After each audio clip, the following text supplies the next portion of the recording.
Andreita, adelante. Gracias.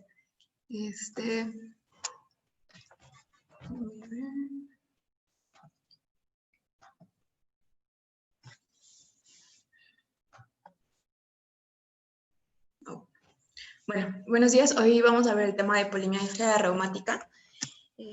Bueno, dentro de los objetivos será conocer la definición, la epidemiología, la etopatogenia, cuadro clínico, su diagnóstico, el diagnóstico diferencial, el tratamiento, las comorbilidades y el pronóstico de esta enfermedad. Como generalidades, pues es una entidad que tiene como principal indicación la terapia con esteroides a largo plazo. Presenta dificultades en el diagnóstico debido a que es muy heterogénea en su presentación, su respuesta a los esteroides y el curso mismo de la enfermedad. Bueno, como definición, es una enfermedad de pacientes adultos mayores. Tiene una afección reumática inflamatoria que es caracterizada por dolor y rigidez, principalmente en hombros, cintura escapular y el cuello. La epidemiología, bueno, pues es una enfermedad, como ya les mencioné, en pacientes adultos mayores, principalmente mayores de 50 años. Su prevalencia va a aumentar progresivamente a medida que pues, avanza la edad. Y su incidencia máxima es entre los 70 a 80 años de edad. Las mujeres se van a ver afectadas más a menudo que los hombres, hasta 2/3 partes. Y pues es una patología que es más, con mayor incidencia en países escandinavos. De acuerdo a la etiopatogenia, bueno, ya había hablado la doctora Adri en la clase de vasculitis acerca de relación con la arteritis de células gigantes. Esta pues tiene una asociación principalmente a la presencia de el antígeno leucocitario DR4 y DRB, principalmente DRB1. Y también hay una asociación con el polimorfismo genético de el gen promotor de la interleucina 1. También se sospecha que hay una causa viral asociada a infección por virus de parainfluenza tipo 1, virus incisional respiratorio, adenovirus, Mycoplasma pneumoniae y Clamidia pneumoniae. Si se hace un estudio patológico, pues se va a encontrar que tiene a nivel articular una sinovitis con predominio de CD4 y macrófagos. Y bueno, pues existe un desarrollo de inflamación predominantemente de la bursa. Bueno, ya respecto al cuadro clínico, los síntomas va a presentar el paciente síntomas sistémicos inespecíficos. Estos pueden ser inicialmente antes del diagnóstico de la polimialgia. Pueden ser meses o semanas antes de que el paciente tenga el diagnóstico como tal. Va a debutar con malestar general, fatiga, asociarse depresión, anorexia, pérdida de peso y fiebre de bajo grado. Esto va a estar presente en un 40 a un 50% de los casos. Pues los principales síntomas, como ya les había mencionado, son dolor y rigidez. El dolor es principalmente en la cintura escapular, en un 70 a un 95%, y también va a estar presente en la región cervical.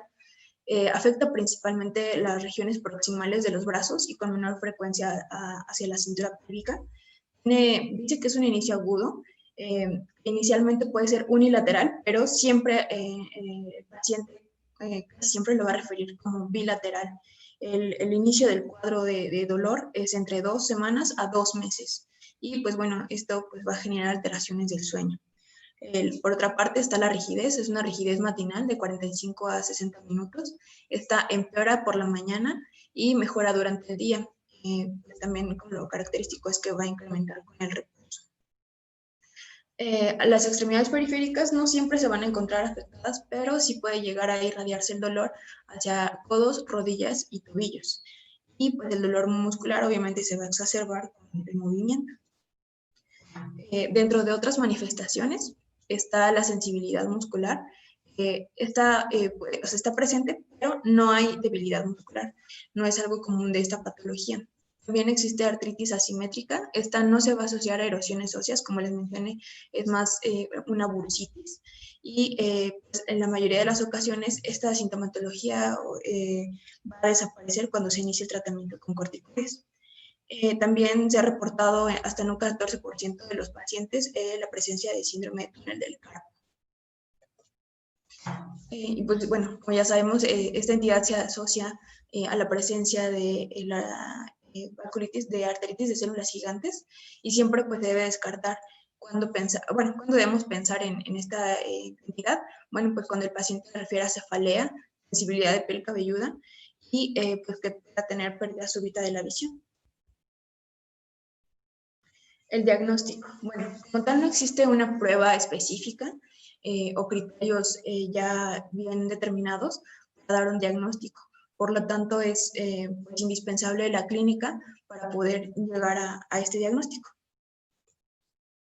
Dentro de los hallazgos de laboratorio que nos puedan orientar o incrementar la sospecha en una polimialgia reumática, pues va a ser la elevación de los reactantes de fase aguda, principalmente con la velocidad de sedimentación globular por arriba de 40.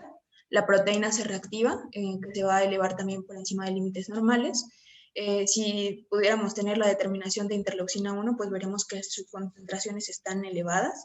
Y pues, en la biometría hemática podemos encontrar una anemia de características de enfermedad crónica, normocítica normocrónica. Va a haber un recuento normal de leucocitos, sin embargo, sí podemos encontrar una trombocitosis como parte de respuesta inflamatoria. Y en el caso de pacientes que cursan con arteritis de células gigantes, pues también pueden estar presentes los anticuerpos antinucleares, positivos, ¿no? Factor reumatoide y anticuerpos antipéptido citrullinado. La imagen, bueno, existen estudios de imagen que nos puedan apoyar al diagnóstico, pero pues no es un requisito para hacerlo. Los estudios que más se utilizan pues es la ecografía, la resonancia magnética y la tomografía por emisión de positrones. ¿Qué hallazgos vamos a tener? Pues principalmente la bursitis y tenosinovitis, que afecta principalmente a la región subacromial y subdeltoidea. En esta primera imagen, bueno, como les dije, ¿no? El ultrasonido, se puede hacer un ultrasonido del brazo, que es lo que más va a referir el paciente a la sintomatología.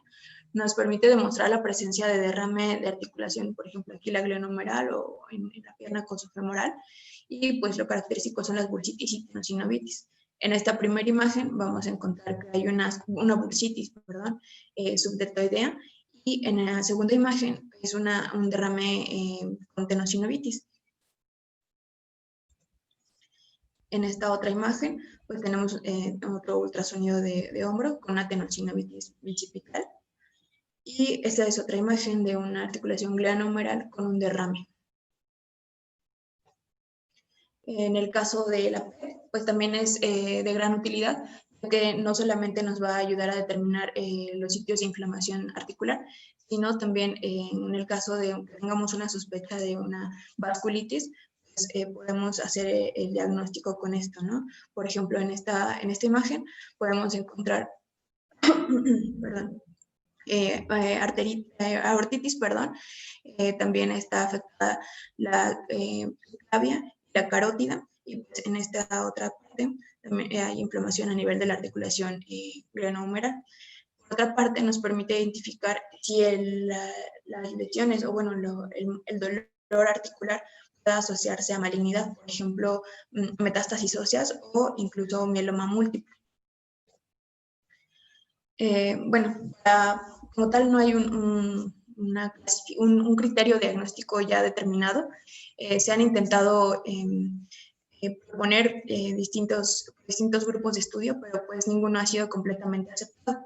Por lo tanto, en 2012 la ULAR y la ACR desarrollaron unos criterios de clasificación provisional y bueno, pues estos como tal, no deben de usarse para el diagnóstico, es más para descartar o para tener como diferenciar de otros cuadros clínicos. Entonces, esta tabla es la tabla que se propuso en 2012, donde los criterios clínicos que se van a utilizar es la rigidez matinal, que ya les mencionaba que lo característico es mayor a 45 minutos, con 2 puntos. Dolor o limitación en la cadera, 1 punto. Que tengan un factor reumatoide o antipéptido citrulinado negativo, 2 puntos. Y la ausencia de otra afección articular, con 1 punto. Puede o no utilizarse como apoyo el uso de los criterios ultrasonográficos, que a continuación menciono, que son al menos un hombro con bursitis subdeltoidea o tenosinovitis bicipital o sinovitis. Ese es un punto. Y al menos en la cadera, una cadera, con sinovitis o bursitis trocantérica. La otra es que ambos hombros con bursitis que tengan bursitis subdeltoidea, tenosinovitis bicipital o una sinovitis glenohumeral. En el caso de que solo utilicemos los criterios clínicos, necesitamos al menos o mínimo 4 puntos que nos van a orientar al diagnóstico de una polimialgia reumática. Estos 4 puntos tienen una sensibilidad de 68% y una especificidad del 78%. Sin embargo, si nos apoyamos en el ultrasonido, la especificidad puede incrementar un poco más hasta un 81%. Y bueno, espero que se vea mi cuadro porque creo que están muy chiquitas las letras, pero bueno, este es un cuadro con el diagnóstico diferencial con las principales patologías que pueden hacernos sospechar en nuestro paciente con la sintomatología, ¿no? El dolor, la rigidez y que sea un paciente mayor de 50 años, principalmente que sospechar malignidad, pueden ser metástasis vertebrales o, como les mencionaba, mieloma múltiple. Alguna infección crónica puede ser por endocarditis, osteomielitis. En cuanto a la afección sistémica inflamatoria, pues puede ser una artritis de inicio tardío o alguna condición reumatológica, ¿no? Como una espondiloartritis seronegativa, artritis por cristales o algún otro tipo de vasculitis, ¿no? Principalmente la de células gigantes. En cuanto a condiciones neurológicas, pues está la enfermedad de Parkinson o también podemos sospechar bueno, el cuadro clínico se agrega algo más en miopatías inflamatorias como enfermedades tiroideas, en enfermedad degenerativa, principalmente pues osteoartrosis, o dolores o síndromes, perdón, de dolor crónico como la fibromialgia. Pues de acuerdo al tratamiento, pues de primera línea, pues van a ser los corticoides. Siempre que queramos iniciar el tratamiento con esto, pues debemos evaluar los factores de riesgo, evaluar las comorbilidades de nuestro paciente. Hay que tener en cuenta que de un 29 a un 45% de los pacientes no van a responder adecuadamente a los glucocorticoides de 3 a 4 semanas. Esto también sí se asocia a la arteritis de células gigantes. Se ha visto que si los pacientes tienen la presencia del antígeno leucocitario humano con DRB1, tienen mayor resistencia a los corticoides. Entonces, bueno, pues eso es como a tomar en cuenta si sabemos que nuestro paciente tiene ambas patologías. Y bueno, las recaídas y la dependencia de los glucocorticoides a largo plazo van a ser comunes. Los efectos secundarios a glucocorticoides ocurren hasta en un 50% de los pacientes. Para iniciar nuestro tratamiento, pues ya vimos esta primera parte, que tenemos que evaluar los factores de riesgo, las comorbilidades de nuestro paciente, y pues lo que debemos de dar inicialmente es prednisona o una dosis equivalente a esta. Debe iniciar entre 12.5 miligramos a 25 miligramos al día. Y bueno, si ya más adelante les explicaré el uso de metrotexate, pero bueno, si consideramos que nuestro paciente no va a tener una adecuada respuesta solo con el corticoide, podemos agregar metrotexate. La evaluación inicial de nuestro paciente para ver la respuesta es entre 2 a 4 semanas y bueno, pues si vamos llegando al objetivo, que es la disminución de la sintomatología y la recuperación de la movilidad, pues podemos ir disminuyendo la dosis de corticoide. Bueno, esto ya se les mencioné, la dosis inicial es de 12.5 a 25 miligramos de prednisona, es una dosis única y la alteración, bueno, genera alteración del ritmo circadiano y pues con ello vamos a tener o se van a agregar alteraciones del sueño.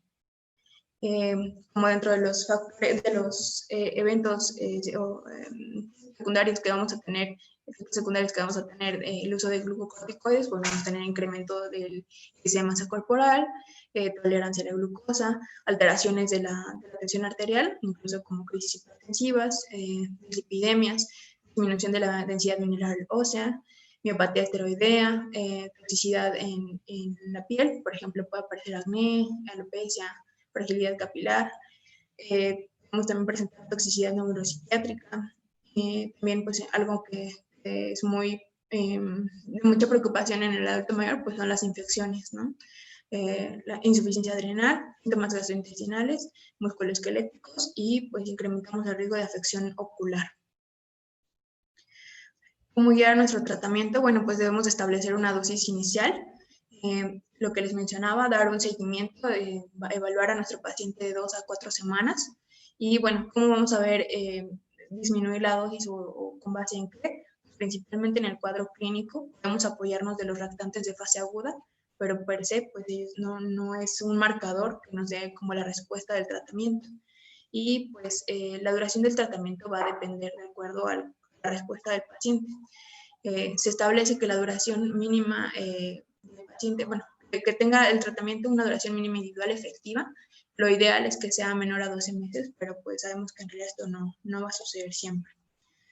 De acuerdo al tratamiento o en una dosis reducción, ya que tenemos a nuestro paciente con remisión de los síntomas, podemos llegar a una dosis, o bueno, nuestra meta es llegar a una dosis oral de 10 miligramos al día de prednisona dentro de 4 a 8 semanas, siempre valorando la mejoría clínica aunado a los tratantes de fase aguda. Debe, bueno, de repetir la evaluación de los marcadores inflamatorios después del inicio de la terapia con corticoides para pues, ir viendo si estos van disminuyendo. Pero, pues en realidad no tienen tanta significancia. Y posteriormente, cada 3 meses a partir de que nuestro paciente permanezca asintomático, es que podemos evaluar, o bueno, seguirlo evaluando, ¿no? Siempre que hagamos el monitoreo del tratamiento, que citemos a nuestro paciente, pues lo que podemos o que debemos solicitarle es el factor reumatoide, los anticuerpos antipeptidoglucinados, esto siempre y cuando pues ya inicialmente se encontraban positivos o elevados, ¿no? La presencia de proteína C reactiva, la BCG, la glucosa, creatinina, pruebas de función hepática y pues algo también importante, el perfil óseo. Bueno, también hay que tomar en cuenta que va a estar presente la recaída. Estas van a estar presentes en el primer año de un 20 a un 55%. Bueno, pues se van a asociar con incremento de los lactantes de fase aguda, pero siempre pues orientarnos por los síntomas. Bueno, lo que se debe de realizar es aumentar la prednisona oral a la dosis previa a la recaída, evaluar a nuestro paciente 2 a 4 semanas después e ir disminuyendo la dosis dentro de 4 a 8 semanas de que ocurrió la recaída. Bueno, se ha visto que una dosis inicial más alta de corticoides y haciendo un cronograma más rápido o disminución del mismo de forma súbita va a incrementar el riesgo de que tengamos una recaída.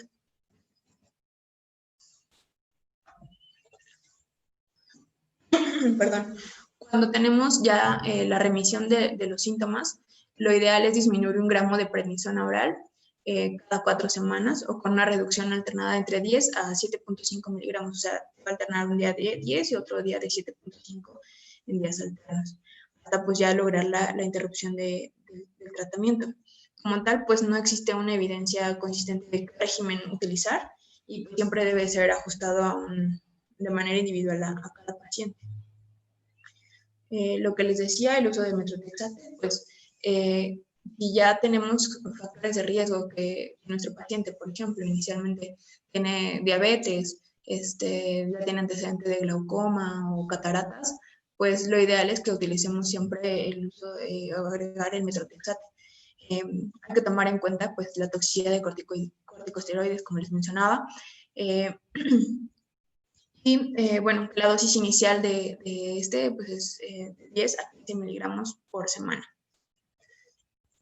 También se ha visto que el uso de tocilizumab puede ser útil en pacientes que no sean respondedores al tratamiento con glucocorticoides o que presenten efectos adversos, principalmente pues en los pacientes que tengan la presencia de arteritis de células gigantes y que no tengan una buena respuesta a corticoides. Bueno, pues el tocilizumab es sería una buena terapia, ¿no? Si no fuera por su costo. Y bueno, pues recordemos que el factor de riesgo, bueno, de los efectos secundarios más consistentes, pues son las citopenias. De acuerdo al seguimiento del tratamiento, pues se debe realizar por un periodo de 1 a 3 años después de que se logró la remisión. Los esteroides pueden suspenderse cuando el paciente se encuentra asintomático en sus síntomas inflamatorios. Y pues nuevamente, ¿no? Que la elevación aislada de la BCG y la PCR no van a ser indicadores de continuar el tratamiento con esteroides. En caso de que tengamos un dolor persistente en el hombro, puede deberse, también hay que pensarlo, en una osteoartritis persistente o lesiones del manguito rotador. O sea, aquí lo diferente a nuestro paciente, pues sí, puede ser que persista el dolor, pero ya no va a haber inflamación. También hay que tomar en cuenta que debemos de dar un tratamiento no farmacológico con ejercicios individualizados, el mantenimiento de la masa muscular, hay que indicarles terapia ocupacional pues esto pues con el fin de mantener la funcionalidad y reducir también el riesgo de caídas. Como prevención, en todo paciente que esté pues, con inmunosupresión, pues siempre hay que tomar en cuenta el mencionarles la vacunación, ¿no? Y bueno, de acuerdo a las comorbilidades asociadas a la polimialgia reumática, pues hay que recordar que nuestros pacientes ya pueden tener o riesgo de osteoporosis a una osteoporosis, que podemos con el uso de esteroides incrementar las fracturas, los episodios de fracturas, diabetes, glaucoma, el incremento de peso, la hipertensión, aquí lo repetí, perdón, infarto de miocardio y accidente cerebrovascular. Pues también siempre hay que tomar en cuenta el riesgo cardiovascular de nuestros pacientes y que el uso de corticoides pues genera una aterosclerosis acelerada. Entonces siempre hay que estarlos, además de los estudios que les mencioné, pues tomar la TA, el control de la glucosa. Y bueno, algo importante, pues la osteoporosis como una comorbilidad de la polimialgia reumática. Hay que darle seguimiento a nuestros pacientes con una radiografía de columna. Podemos también utilizar el FRAX. En pacientes mayores de 65 años o que tengan el antecedente de una fractura, podemos utilizar ya, indicar el bifosfonato con calcio y vitamina D y no van a requerir una densitometría para poder iniciar un tratamiento. Sin embargo, en pacientes que no tengan el antecedente de fractura y que sean mayores de 50 años y menores de 65, se puede experimentar con calcio y vitamina D y tomar una densitometría. El pronóstico de esta patología en la mayoría de los pacientes pues tiene un curso limitado. Los pacientes van a requerir un tratamiento prolongado, más o menos la media es de 2 a 3 años, a veces a dosis inferiores de 5 miligramos día. Y bueno, 10% de los pacientes va a recaer a los 10 años de haber terminado el tratamiento del brote inicial. Se dice que no hay una evidencia de aumento en la mortalidad en la polimialgia reumática por la propia enfermedad, pero sí incrementa por el uso prolongado del corticoide. Y bueno, ya para concluir, hay que recordar que esta entidad pues, es propia de adultos mayores, es más frecuente en mujeres, se caracteriza por dolor y rigidez en cuello, cintura escapular y pélvica. Como les mencionaba, siempre es de predominio, siempre es afección bilateral y tiene una excelente respuesta clínica a glucocorticoides, incluso la respuesta pues, es rápida, empiezan a tener mejoría de la sintomatología de 24 a 72 horas. Y bueno, en caso tanto que el paciente tenga dudas como nosotros podamos tener dudas, pues bueno, lo ideal es referir a un reumatólogo. Y eso es. En realidad hay como muy pocos cambios desde que se empezó a describir la enfermedad. Han habido pocos cambios y pues es lo que encontré.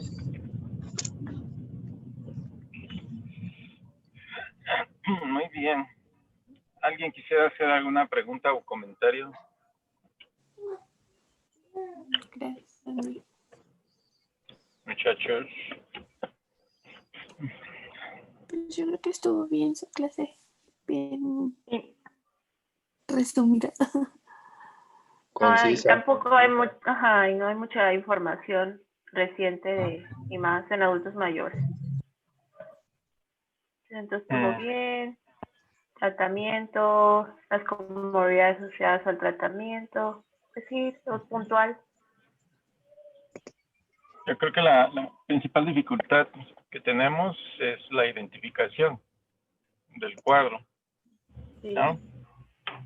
Porque que te digan es que me duele la rodilla, me duele el hombro, la mayoría, tengo dolorcito de cabeza y tienes migraña, ¿no? O sea, es una asignación errónea con mucha frecuencia del cuadro.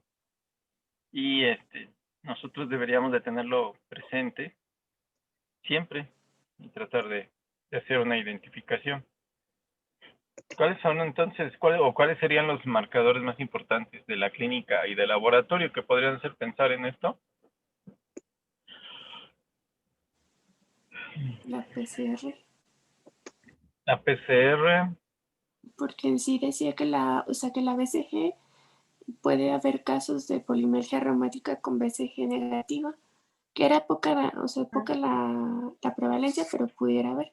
La PCR era como más sensible. Y pues lo demás, lo del factor reumatoide, y eso esperarías encontrarlo negativo. Ajá. Y los puntos de dolor, entonces los sitios más frecuentemente afectados. En la escápula, Los superiores. hombros, Hombros, cadera y columna. cadera, ¿no? Sí, cadera, bueno, región lumbar, cervical y los hombros, ¿no? Ok. Que es Muy más bien. próximo al dolor. Ok. ¿Y podrían ustedes tratar de decir alguna diferencia con las enfermedades por desgaste articular? Eso del mentado síndrome de hombro doloroso, por ejemplo. ¿Cuál es el hombro que más duele? El El dominante. que es el dominante, ¿no? El dominante. ¿Y la diferencia con la polimialgia? El no dominante. No sé. Pues que es bilateral, ¿no? Que suele ser bilateral, exactamente. Ujú.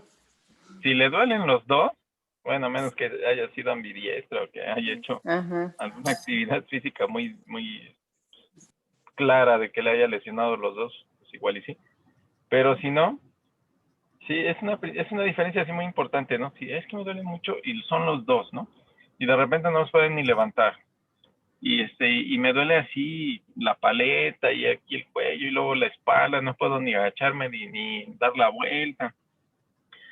Y la verdad es que los pacientitos son muy poco claros a veces en sus mismos síntomas, porque acaban diciéndote, me duele todo. No, pero a ver, póngame atención. Aquí donde toco, me duele, doctor. Y aquí también, que la cancha. Entonces se vuelve un poquito complicado y más de identificar zonas inflamadas. Pero sí una diferencia clínica que luego nos ayuda es de que si el dolor es unilateral, posiblemente sea solamente desgaste o una lesión propia de manguito rotador. Pero si le duelen las dos, y aparte duele en la zona central de la espalda, las paletas y un poquito en la zona lumbar, ya como que deberíamos empezar a considerarlo. Los marcadores de inflamación luego no nos ayudan mucho por los mismos cambios de la edad, pero sí ayuda a saber que no tiene factor reumatoide positivo y que ya le dieron varios analgésicos y no mejora. Observar bien lo de las temporales. Si tiene aumento, aunque sea un poquito de sensibilidad, también hay que irlo sospechando. Y lo mejor es lo que platicaba al final sobre tratamiento. Responden impresionantemente bien a los esteroides, ¿sí?